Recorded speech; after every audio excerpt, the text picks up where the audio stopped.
Academica Media.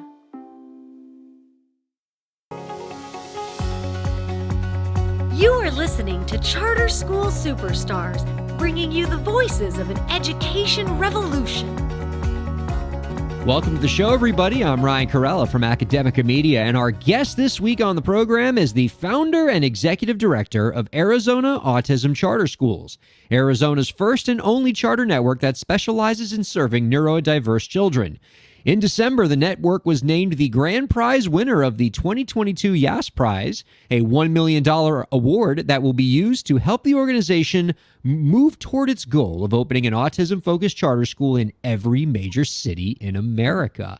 You can find out more about our guest's work by visiting www.autismcharter.org. We are thrilled to welcome Diana Diaz-Harrison on a Charter School Superstars. Hello. Hello, thanks for having me. So excited for this conversation. I assure you that the excitement is mutual here. I am so amazed by the work that you and your network is doing, and certainly excited to talk to you all about the Yass Prize and what it must mean for you to win this incredibly prestigious award. But first, let's talk about this network. And let me ask you, as the founder, as somebody who's seen this network grow and thrive, what do you love most about the work that you do with Arizona Autism Charter Schools? I love that we've watched our students blossom. We're in our 9th year of operation, and whereas in other settings, our kids are sometimes seen as disabled, awkward, different. At our school, we celebrate who they are. We teach them social skills that may come natural to other kids, but they need to be taught deliberately.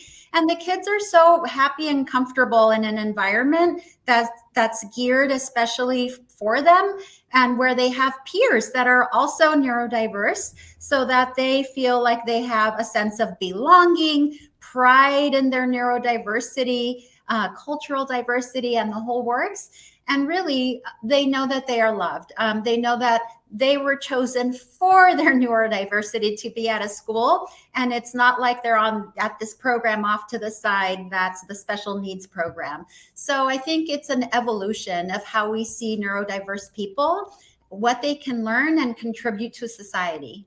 Well, let's talk a little bit more about that, because I'm pretty intrigued by that and the benefits that you are discussing in terms of how a school like this can particularly create a advantageous educational environment for this population. Can you reflect a little bit more on the advantages that a charter school that specializes in serving this population has in being able to serve this population relative to a traditional school? Well, I can talk to you about it both as a school leader and as an autism mom. So I am both.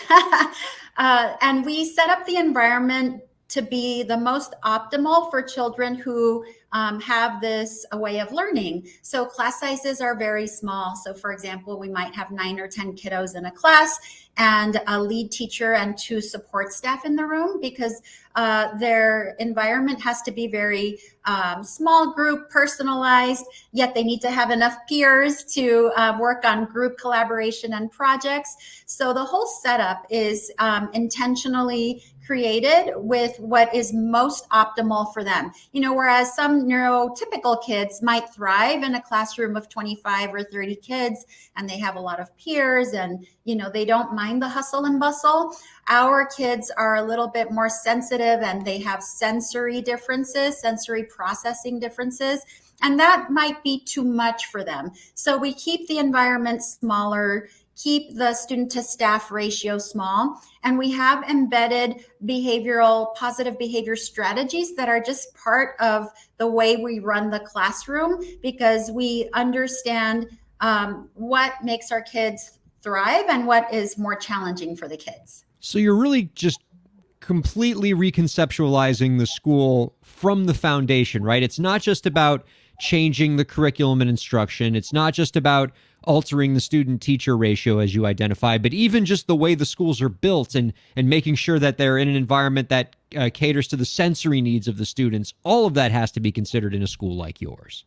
Absolutely. And it is our main priority, our main focus. It's serving the whole spectrum, which also has its nuances, because there are children with different levels of intensive needs.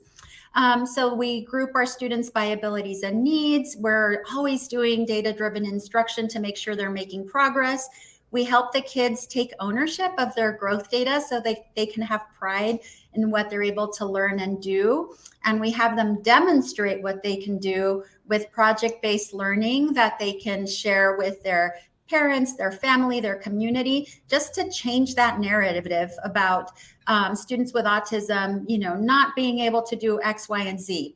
Opposite, they have such interesting, many times fixed interests that they can go deep into a topic and produce some fabulous projects with their peers. Well, now you're really after my own heart, because you will be hard pressed to find a louder cheerleader for project-based learning than I am. I'm a strong advocate for it in just the K-12 world generally. And you're telling me that it's a particularly effective model of education for the population that you serve. Since I am such a proponent of this, can you just tell us a little bit more about why that is the case and some of the project-based learning that you're doing at your school? Absolutely, yes. I mean, this is a model that has been known to produce great results for neurotypical kids. Showcasing what you can do and figuring out all of the elements of a project is the highest level of demonstration of learning that you can do. But typically that's absent from special education programs. Why? Because we're told, the kids can't do that.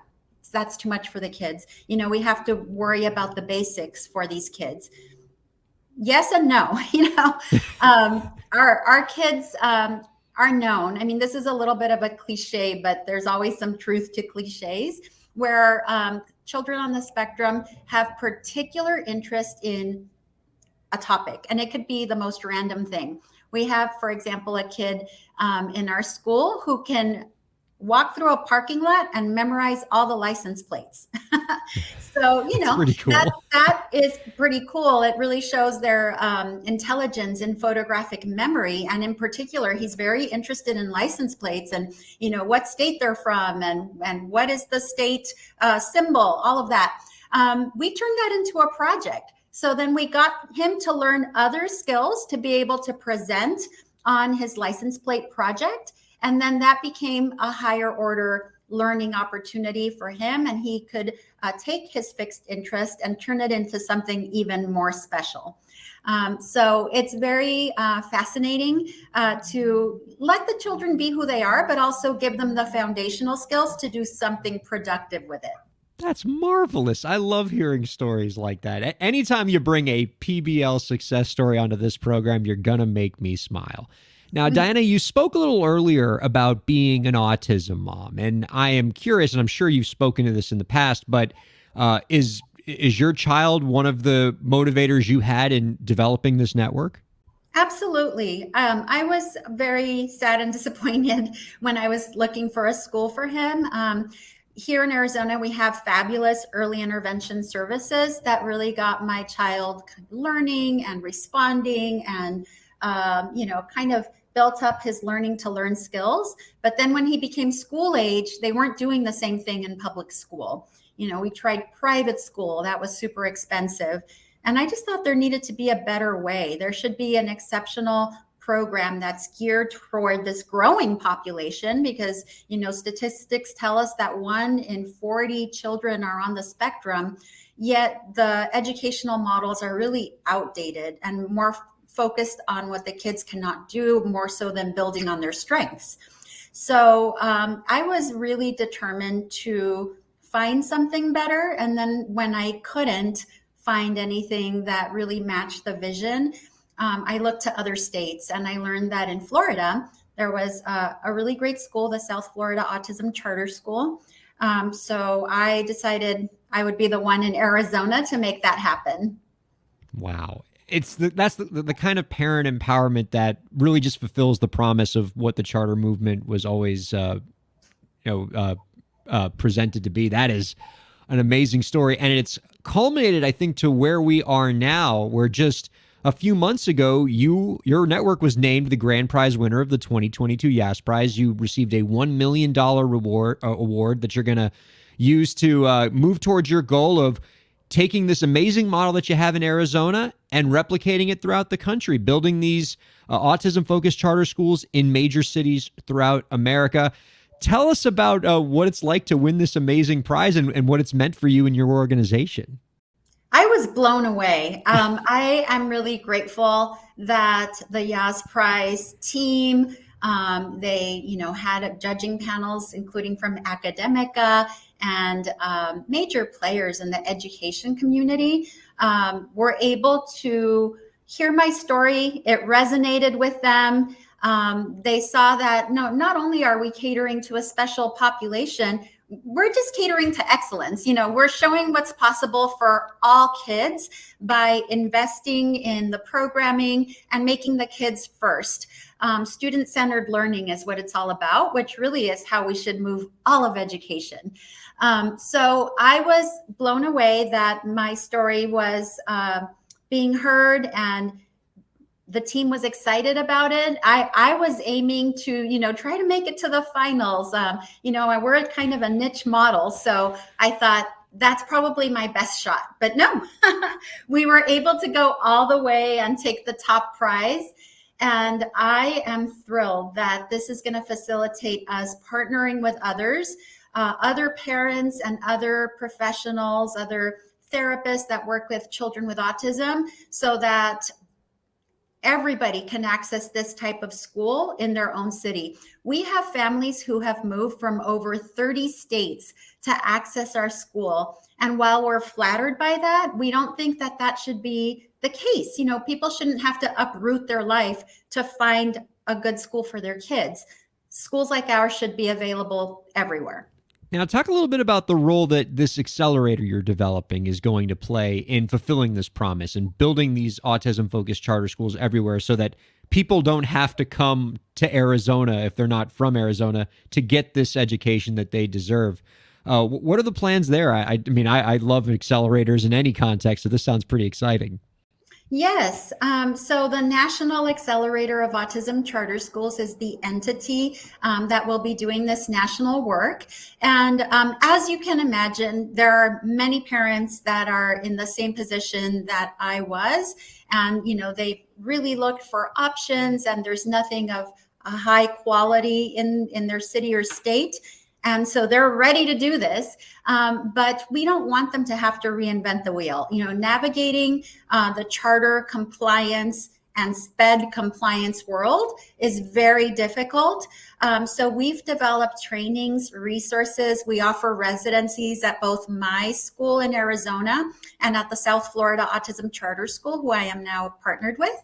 And we are offering this deep, intensive training so that potential founding teams can have all of the resources at their fingertips that we've developed over the last 10 and 12 years, so that their road and their journey is a lot more supported. Not doing it alone.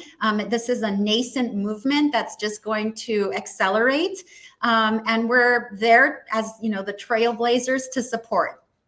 Gosh, this is so inspiring. Diana, thank you, and thanks to all of your team members for the amazing work that you're doing. And I can't wait to see what happens next for all of you. You can find out more about our guests' work by visiting www.autismcharter.org. Diana, before we let you go, one last question for you. Mm-hmm. If with the snap of your fingers, you could make any change to the education system, what change would it be? So we are very fortunate to be in Arizona and the partner school that I mentioned in South Florida. Our funding model for children with autism and special education allows for our model to exist and flourish, where we can have the small class sizes and students to staff ratios and therapists pushing into classrooms, because the funding model for special needs and autism is fairly good. In other states, a child with intensive needs, autism, or any other disability sometimes gets the same funding as a neurotypical, but it takes, 2 or 3 times the funding to provide all of the supports that will help that child thrive. So our model can only be possible by advocating for funding formulas that really match the students' needs. And one last thing I would say is that our children on the autism spectrum are worth investing in. They are brilliant. They can be amazing contributors. The population's only growing. So it's our job as educators to make that happen for them. Thank you for your perspective, and thank you for the amazing work that you do. Diana, it's been a real pleasure. Thank you again for being on the program this week. Thank you so much. And thank you all for checking out Charter School Superstars.